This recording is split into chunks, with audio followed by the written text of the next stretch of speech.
ញញឹមស្រស់ស្រាយវិញលះទេ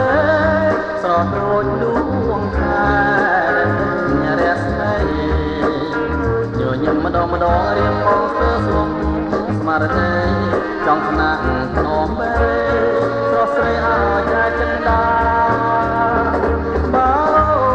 ញញឹមស្រស់ម្លឹងតាឲ្យរៀមខ្លាំងលេចបានជីវ៉ាសាច់ពណ៌ទាំងសងមកប្រងគួរឲ្យស្នេហារស់លើលោកាគេប្រាថ្នាតែស្រីឃើញអូនញញឹមដាក់គេម្ដងគ្រូសាយមកស្ទើរប្រែពីបែចិនច្រណែនប្រកាន់ប្រច័នស្រីតែរៀមមិនហ៊ានស្ដីខ្លាចស្រីអាអន់ចិនដាញញឹមទៀនមកសំឡាញ់ចិនសូមអូនអាណិតជីវិតខ្លោចសា